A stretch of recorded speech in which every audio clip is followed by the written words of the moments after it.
ಸೌಂದರ್ಯಲಹರಿ ಶ್ಲೋಕ ಸಂಖ್ಯೆ 26.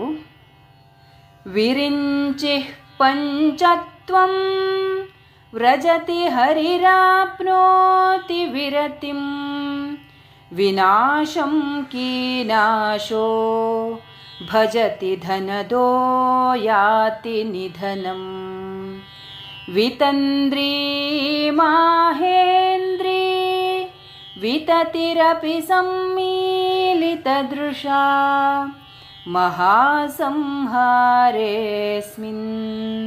ವಿಹರತಿ ಸತಿ ತ್ವತ್ಪತಿರಸೌ. ಹೇ ಸತಿ, ಮಹಾಪ್ರಲಯ ಕಾಲದಲ್ಲಿ ಬ್ರಹ್ಮನು ಪಂಚತ್ವವನ್ನು ಅಂದರೆ ಪಂಚಭೂತಗಳಲ್ಲಿ ಲಯವನ್ನು ಹೊಂದುತ್ತಾನೆ. ವಿಷ್ಣುವು ತನ್ನ ಕಾರ್ಯವನ್ನು ಸ್ಥಗಿತಗೊಳಿಸುತ್ತಾನೆ. ಯಮನು ನಾಶವನ್ನು ಹೊಂದುವನು. ಧನಪತಿಯಾದಂತಹ ಕುಬೇರನು ನಿಧನವನ್ನು ಹೊಂದುತ್ತಾನೆ. ಇಂದ್ರರ ಸಮೂಹವೇ ಕಣ್ಮುಚ್ಚಿ ಕ್ರಿಯಾರಹಿತರಾಗುತ್ತಾರೆ. ಇಂತಹ ಸಮಯದಲ್ಲಿ ನಿನ್ನ ಪತಿಯಾದಂತಹ ಸದಾಶಿವನೊಬ್ಬನೇ ವಿಹರಿಸುತ್ತಾನೆ. ಸೌಂದರ್ಯಲಹರಿ ಶ್ಲೋಕ ಸಂಖ್ಯೆ 27. ಜಪೋ ಜಲ್ಪಶಿಲ್ಪಂ ಸಕಲಮಪಿ ಮುದ್ರಾ ವಿರಚನಾ ಗತಿಃ ಪ್ರಾದಕ್ಷಿಣ್ಯಕ್ರಮಣಮಶನಾದ್ಯಾಹುತಿ ವಿಧಿಃ ಪ್ರಣಾಮಃ ಸಂವೇಶಃ ಸುಖಮಖಿಲಮಾತ್ಮಾರ್ಪಣದೃಶಾ ಸಪರ್ಯಾಪರ್ಯಾಯಃ ತವ ಭವತು ಯನ್ಮೇ ವಿಲಸಿತಂ.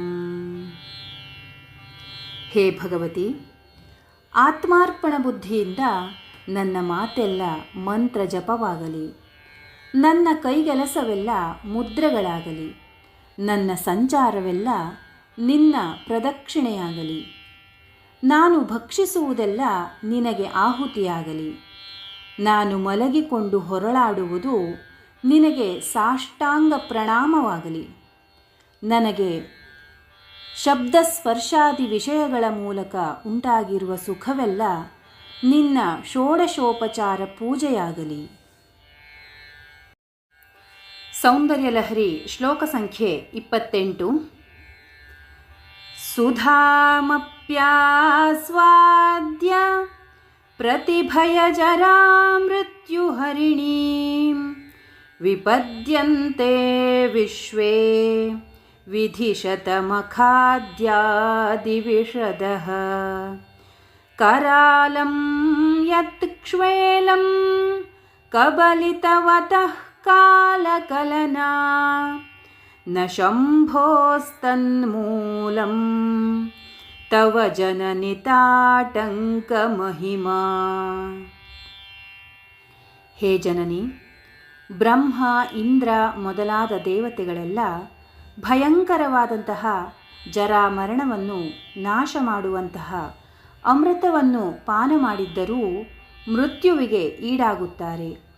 ಅತ್ಯುಗ್ರವಾದ ಕಾಲಕೂಟವನ್ನು ನುಂಗಿದ ಸದಾಶಿವನಿಗೆ ಮರಣವೆಂಬುದೇ ಇಲ್ಲ. ಅದಕ್ಕೆ ಕಾರಣ ನಿನ್ನ ಓಲೆಯ ಮಹಿಮೆ. ಇಲ್ಲಿ ಸಕಲ ದೇವತೆಗಳಿಗೂ ಕಾರಣೀಭೂತಳಾದಂತಹ ಮೂಲ ಪ್ರಕೃತಿಯಾದಂತಹ ತಾಯಿಯ ಪಾತಿವೃತ್ಯದ ಮಹಿಮೆಯನ್ನು ಹೇಳಲಾಗಿದೆ. ಸೌಂದರ್ಯಲಹರಿ ಶ್ಲೋಕ ಸಂಖ್ಯೆ 29. ಕಿರೀಟಂ ವೈರಿಂಚಂ ಪರಿಹರ ಪುರಃ ಕೈಟಭಭಿದಃ ಕಠೋರೆ ಕೋಟೀರೆ ಸ್ಖಲಸಿ ಜಹಿ ಜಂಭಾರಿ ಮಕುಟಂ ಪ್ರಣಮ್ರೇಷ್ವೇತೇಷು ಪ್ರಸಭಮುಪಯಾತಸ್ಯ ಭವನಂ ಭವಸ್ಯಾಭ್ಯುತ್ಥಾನೆ ತವ ಪರಿಜನೋಕ್ತಿರ್ವಿಜಯತೆ.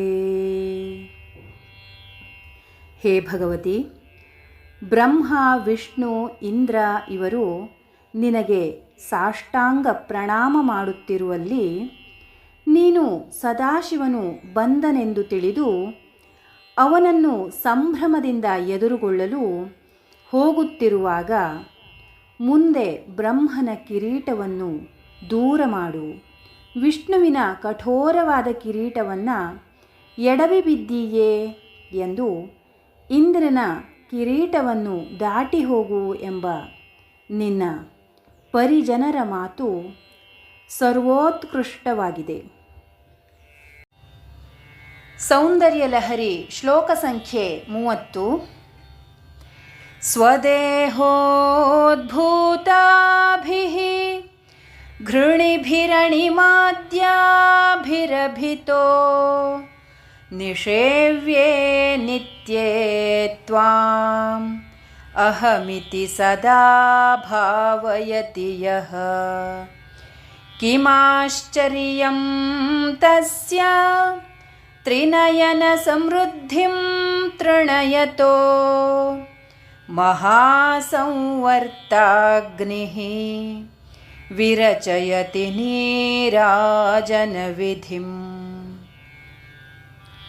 ಆದ್ಯಂತರಹಿತಳೆ, ಸೇವಿಸುವುದಕ್ಕೆ ಯೋಗ್ಯಳಾದವಳೆ, ನಿನ್ನ ಚರಣಗಳಿಂದ ಜನಿಸಿದ ಕಾಂತಿ ರೂಪವಾದಂತಹ ಅಣಿಮಾದಿ ಅಷ್ಟೈಶ್ವರ್ಯಗಳಿಂದ ಸುತ್ತುವರಿಯಲ್ಪಟ್ಟ ನಿನ್ನನ್ನು ಯಾವನು ನಾನು ಎಂಬಂತಹ ಐಕ್ಯ ಜ್ಞಾನದಿಂದ ಸದಾ ಧ್ಯಾನಿಸುವನೋ ಅವನು ತ್ರಿನಯನನಾದ ಸದಾಶಿವನ ಐಶ್ವರ್ಯವನ್ನೂ ಕೂಡ ತೃಣೀಕರಿಸುತ್ತಾನೆ. ಅಂತಹವನಿಗೆ ಪ್ರಳಯ ಕಾಲಾಗ್ನಿಯೇ ಆರತಿಯನ್ನು ಮಾಡುತ್ತದೆ ಎಂಬುದರಲ್ಲಿ ಆಶ್ಚರ್ಯವೇನೂ ಇಲ್ಲ.